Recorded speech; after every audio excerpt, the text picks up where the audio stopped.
Fala pessoal, tudo bem? Aqui Sergião na área. Escutem atentamente a pergunta que me fizeram.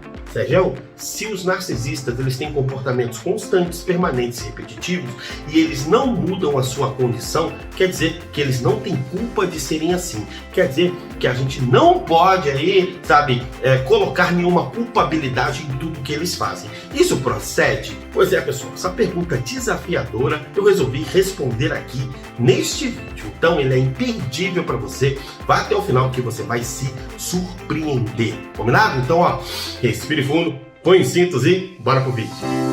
E se os nossos conteúdos têm que ser bacana para você, o que você vai fazer? Se inscreve aqui no nosso canal. Clica aí no botãozinho que tá aqui embaixo de graça, aciona o sininho, compartilha esse vídeo, deixa seu like, deixa seu comentário. E aqui tem o QR Code também bonitinho. Só você passar, vai abrir para você todas as informações do nosso instituto para você poder marcar sua sessão de terapia, saber de cursos, saber dos nossos livros, e-books gratuitos e tudo mais que a gente oferece para você. Aqui está também o nosso telefone para contato. Combinado, pessoal? Então olha só que o vídeo tá imperdível. Vamos lá.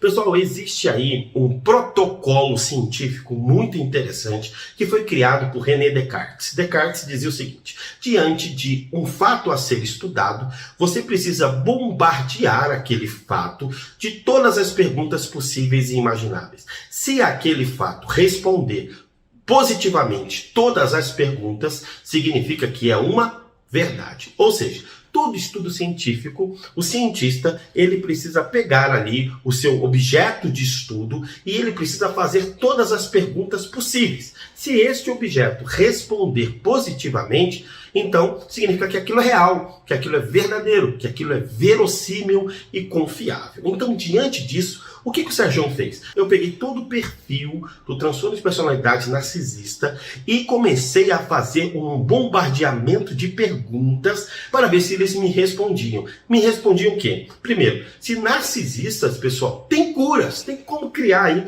uma brecha para poder aí, reprogramar a mente deles de uma forma. Em segundo, se eles realmente são inculpáveis por tudo que eles fazem, se a gente não pode atribuir a eles culpa, não pode atribuir a eles aí nenhum tipo de pena pelo fato de serem assim. Então, diante disso tudo, nasceu então este caminho que eu quero trazer para vocês e eu quero esclarecer também muitas coisas para vocês. Combinado? Então, diante disso tudo, eu vou trazer aqui a pergunta e vou trazer aqui a resposta. Então, vamos lá. Primeiramente, tá? A pergunta é sobre a condição genética do narcisista. Então, todo narcisista, ele vai receber uma genética. Olha só que interessante, tá? Então já se sabe que pessoas com transtorno de personalidade, eles têm aí um histórico disfuncional em sua linhagem, tá? Então, pais, avós, todos os seus antepassados tem aí uma propensão em desenvolverem,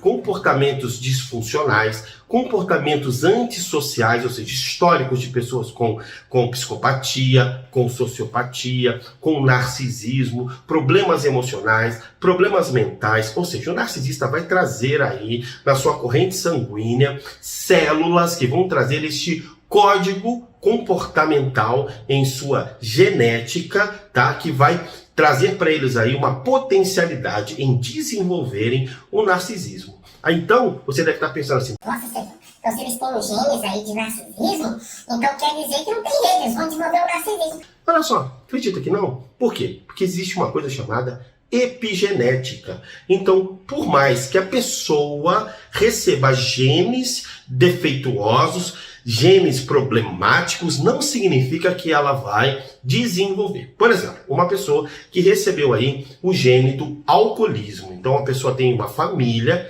tá, que tem um histórico de alcoolismo. Então, o que vai acontecer? Essa pessoa, ela vai desenvolver a sua epigenética. Então, ela não vai beber, ela vai ter comportamentos saudáveis, ela não vai se colocar em situações, em ambientes do qual ela vai ter acesso à bebida alcoólica, ela vai ser abstêmica, ela não vai usar bebida alcoólica em nenhuma situação e de nenhuma forma. Então, esses genes do alcoolismo vão ficar quietinho ali, eles não vão se manifestar. Assim também já se sabe pessoas que têm genes de câncer. Elas podem ter uma vida saudável, podem desenvolver uma série de comportamentos, uma série de cuidados com a saúde, com o corpo, com a mente, com as situações em geral, que elas não vão desenvolver o câncer. Então, mesmo uma pessoa vindo de uma família disfuncional, por isso que nem todo mundo que vem de uma família disfuncional vai ser um narcisista, entendeu? Por quê? Mesmo vindo de uma família disfuncional com histórico disfuncional, você pode intervir na sua epigenética. E o narcisista não vai fazer isto. Ele vai ativar esses genes dentro dele, sabe? Ele não vai renegar esse histórico. Ele vai abraçar esse histórico. Ele não vai renegar, sabe, essa herança dos seus antepassados. Ele vai ativar as heranças desses antepassados. Como? Através da sua vivência, através das suas experiências. Então, o meio que o narcisista está vivendo também é um meio disfuncional, também é um meio tóxico. Ele também já vai, desde pequenininho, conviver com pessoas que vão ensiná-lo a ativar esses genes, entendeu? Então, o narcisista vai ter a genética que vai receber, mas ele também vai ativar a sua epigenética. Ele também vai começar a ativar esses genes através de comportamentos de manipulação desde criança, de não obedecer às pessoas, de dizer não, sabe? De ser vingativo ainda na infância, fazer mal para animais e tudo mais, e aquela coisa toda. Ele vai ter uma mãe, sabe? Que vai ser um exemplo negativo para ele muitas vezes, ou dando muita liberdade para essa criança, ou agredindo, ou humilhando essa criança, ou mimando demais essa criança. Às vezes ele vai ter um masculino ausente, um pai que também tem vícios, um pai que também é agressivo, um pai que também vai trazer essa criança a revoltas e tudo mais. Então ele vai ter uma condição recebida, mas também ele vai ter uma condição ensinada, ou seja, ele vai viver essas experiências traumáticas e ele vai ressignificar, ele vai colocar a codificação dessas experiências traumáticas com um comportamento narcisista, que é um comportamento de defesa. Então, o narcisista ele vai precisar inflar o seu ego, mostrar que ele é maior do que ele é, mostrar que ele é mais importante do que ele é, para tentar defender o seu vazio existencial, seus traumas, suas dores, suas limitações, suas frustrações. Então, como ele não quer que ninguém mexa ali, ele vai criar esse sistema de defesa que vai ativar esses genes e vai também potencializar aí a sua epigenética. Então, as duas coisas vão começar a converger para que esse narcisista se torne um narcisista.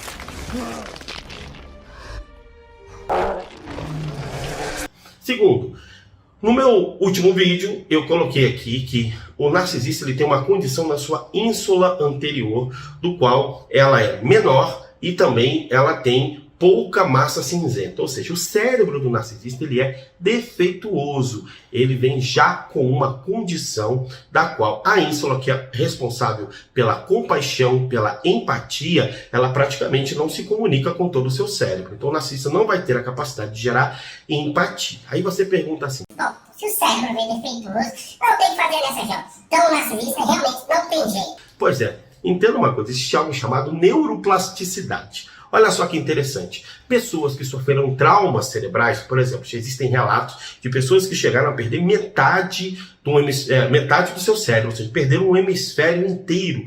E o que aconteceu? Esses neurônios, o hemisfério que sobrou, eles foram se reagrupando e eles compensaram a falta dessa parte do cérebro que falta. Isso se chama neuroplasticidade.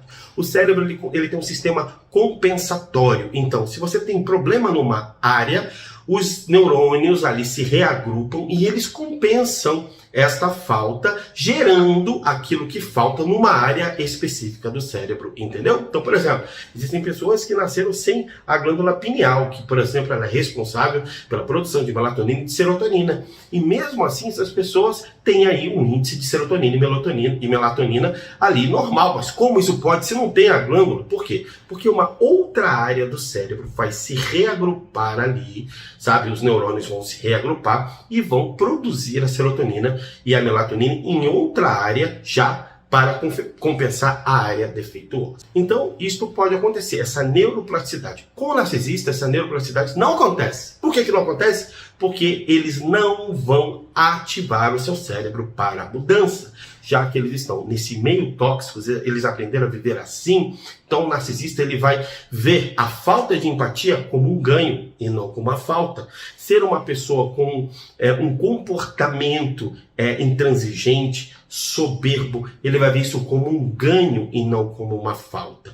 Então não vai ativar a neuroplasticidade, porque o narcisista vê a sua vida como uma vida perfeita. Ele vê a sua vida como uma vida que não precisa de mudanças, porque ele aprende, ele se adaptou o seu comportamento em entender que o que ele faz está correto. O narcisista ele não vai desenvolver uma autoanálise por aquilo que ele faz. Então, mesmo tendo a condição da epigenética, mesmo tendo a condição da neuroplasticidade, eles não vão usar isso a favor deles, vão usar contra os outros, entendeu? É uma maneira que ele aprendeu a ler o mundo, que ele é o mais importante que todo mundo e que ser sem empatia está correto, que ser uma pessoa que não se preocupa com o problema dos outros não tem problema nenhum, que ser uma pessoa que não se conecta afetivamente com ninguém, para ele tá tudo bem, então ele não vai ativar o que nós chamamos de neuroplasticidade. Também tá entrando numa outra condição, que é um estudo científico muito bacana, um livro chamado Mindset, da doutora Carol. Ele está aparecendo aqui para vocês, esse livro. Ele está aqui em cima, inclusive, está aqui, ó, na minha estante aqui, ó.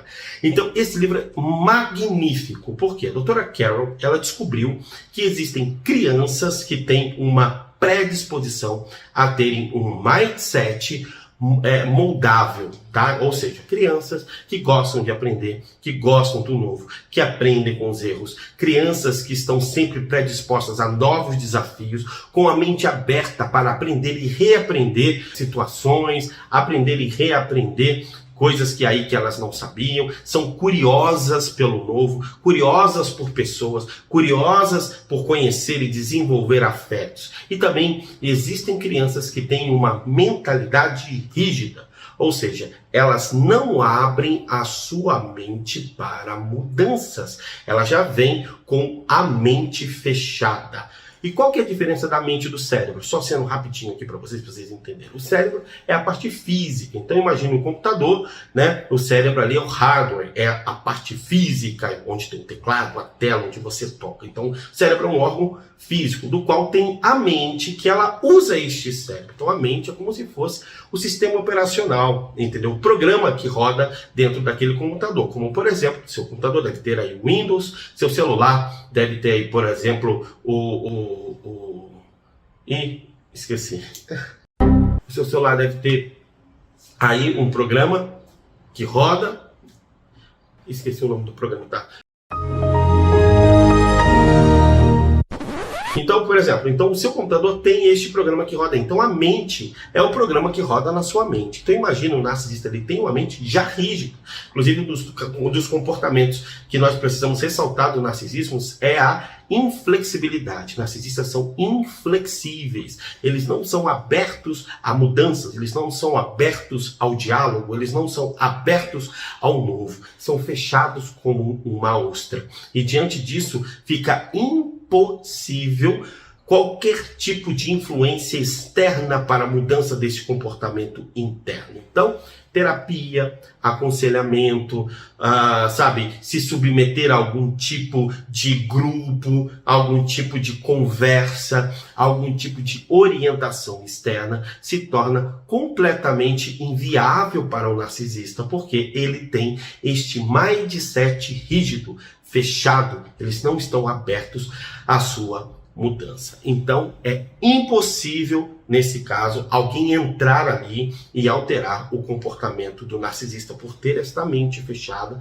esse comportamento fechado, voltado para o ego, voltado para o eu e voltado para a sua condição infantil. Que aí eu pego também a condição de Sigmund Freud, que vai dizer que narcisistas eles estão presos aí dentro de uma janela de tempo, que é o tempo da infância.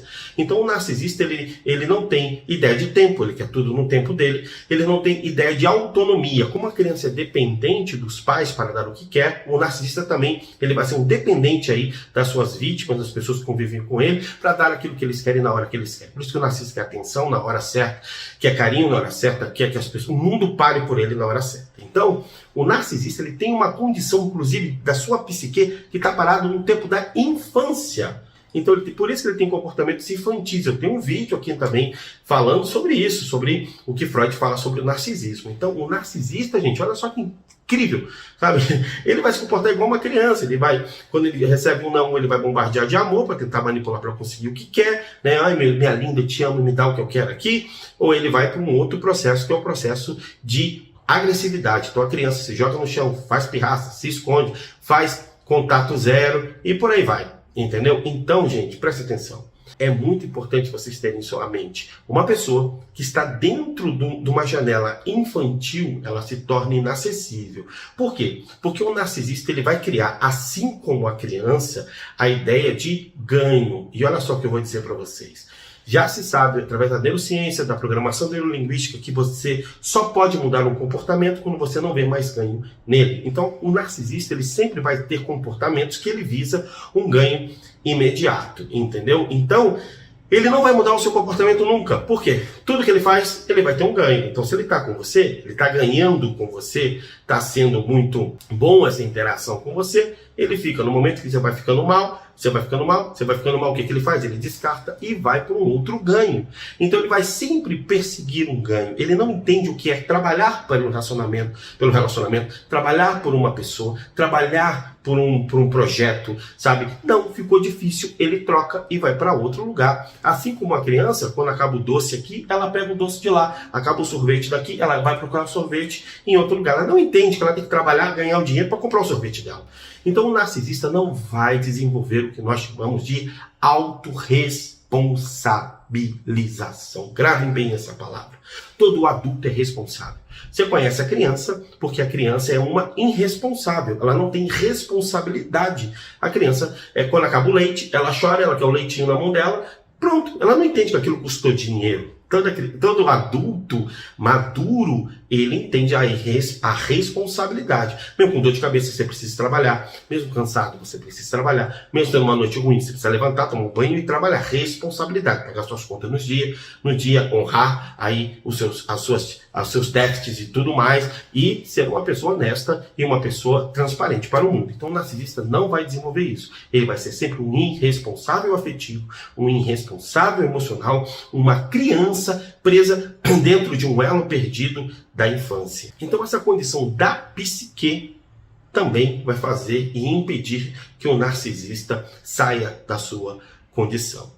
Temos também, eu poderia ficar por aqui trazendo Carl Jung, por exemplo, que falou sobre a centelha divina, que existem homens que têm a centelha divina dentro do seu coração, por isso eles vão desenvolver empatia, por isso eles vão desenvolver propósito, por isso eles vão desenvolver responsabilidade, por isso eles vão desenvolver conexões, vão poder amar e compartilhar e serem pessoas aí que vão ter compaixão do próximo. E existem pessoas que por algum motivo nasceram sem a chama divina dentro do seu coração. Bom, diante disso tudo, diante de todas as perguntas que eu fiz, eu cheguei à conclusão que por onde eu olhei, eu não encontrei nenhum caminho que pudesse fazer com que o narcisista pudesse ter mudança, que ele pudesse sair desta condição, porque é sempre uma condição de ganho para ele. Ele sempre acha que ele está ganhando, mesmo quando ele está perdendo. Ele desenvolve esse mindset, este pensamento através das suas experiências, que o problema está sempre no outro e nunca nele. Então, vem a outra pergunta, a que dá tema ao vídeo, que você ficou até aqui agora esperando. Eles têm culpa de serem assim? Aí vem o que eu vou te dizer. Vou dar o meu próprio exemplo. Eu nasci com transtorno de déficit de atenção e hiperatividade com dislexia. Eu sempre falo isso, já falei isso várias vezes. Então, a condição do TDAH é distração, é impulsividade e hiperatividade. O TDAH trabalhou demais a minha vida, principalmente minha vida acadêmica, minha vida na infância, sabe? Na escola, desenvolver-me de uma forma intelectual e por aí vai. Então, quando eu descobri que eu tinha o déficit de atenção e hiperatividade, o que eu fiz? Eu criei algo chamado responsabilidade. Eu falei assim, peraí, se eu tenho essa condição, eu não posso mais viver nessa condição, eu preciso tratar essa condição, preciso entender como ela funciona, preciso entender como eu funciono, eu preciso melhorar a minha condição para que eu possa melhorar a minha qualidade de vida e a qualidade de vida de quem convive comigo. Então eu me tornei um obcecado em estudar o TDAH e também aplicar coisas boas na minha vida. Então, tratamento com vitaminas, exercício físico, agenda blindada, sono, sabe? Organização de vida. Tudo isto eu fui começando a colocar na minha vida para que o meu TDAH ele não pudesse atrapalhar a vida da outra pessoa e também eu pudesse ter uma condição de vida top. Então o Sérgio está aqui fazendo esse trabalho. E o que acontece com o narcisista, pessoal? Eles não têm culpa de terem nascido com uma condição tão ruim, mas eles nunca vão intervir para mudar isto, porque o narcisista ele tem total consciência do que faz. Então, muitas pessoas precisam entender isso. Todo narcisista tem uma total consciência do que faz. Um dos primeiros nomes para a psicopatia, sociopatia, transtorno de personalidade era a loucura lúcida. Ou seja, o narcisista, ele, por mais que ele tenha todas essas condições que eu trouxe para você, eles estão lendo a realidade tão nítida como você e como eu. Mas eles simplesmente sentam no seu trono e dizem, é aqui que eu vou ficar. Existe uma frase da tradição católica que eu acho incrível. Diz assim, Lúcifer, ele escolheu ser um senhor do inferno do que um servo no céu. O que isso significa? Significa que o narcisista, ele sempre vai querer reinar, nem que seja no inferno, mas ele nunca vai submeter a autoridade de quem quer que seja, a influência de quem quer que seja. Narcisistas, eles vão se colocar sempre nessa posição de ter o controle de tudo e de todos debaixo da sua mão. É isso que traz satisfação, é isso que faz com que eles se sintam alguém, é isso que faz com que eles se sintam importantes e úteis para esse mundo, atrapalhando a vida das pessoas, manipulando, sugando e se sentindo o máximo por conseguir fazer isto. Então, diante de tudo, quero deixar muito claro aqui que narcisistas não são loucos por esse transtorno de personalidade, não é algo que é tratado como doença mental, e sim como algo que está dentro da personalidade. É algo que corrói a moral, corrói a ética, a estrutura mais profunda do ser, e ela é expressa de maneira comportamental que vai trazer um problema, uma patologia, uma dificuldade de relacionamentos com as outras pessoas. Então, se você está vendo esse vídeo, entenda uma coisa, quem está falando aqui é alguém que estudou. Eu poderia ficar aqui nesse vídeo o dia inteiro explicando tudo isso para vocês de uma forma mais profunda, cientificamente, através de estudos da psicanálise, de estudos da terapia cognitiva, através de análise clínica dentro de consultório, através de toda a estrutura do qual intelectual e também prática como terapeuta atendendo pessoas todos os dias, eu fiz todas as perguntas, coloquei todas as questões, mas o narcisista não respondeu a nenhuma delas, a não ser a pergunta de que eu não vou mudar, vou ficar sempre nesta condição. Então, se você convive com alguém assim, saia. Se você convive com alguém assim, se afaste. Se você vive com alguém assim, não tente salvar, porque não existe nenhuma brecha, nenhuma fissura que a luz possa entrar. E se você está convivendo com alguém assim e quer ter forças emocionais, através desse vídeo, vem aqui, olha, o telefone está aqui, você pode entrar em contato comigo, marcar sua sessão de terapia, aqui está o QR Code, é só você passar, também pode marcar sua sessão de terapia comigo online, você de qualquer lugar do mundo, e também temos nossos cursos, palestras, livros, que vão te ajudar demais. Como é que foi o vídeo de hoje? Foi top, né? Então deixa aqui o seu comentário, o seu like, até o próximo, paz e prosperidade.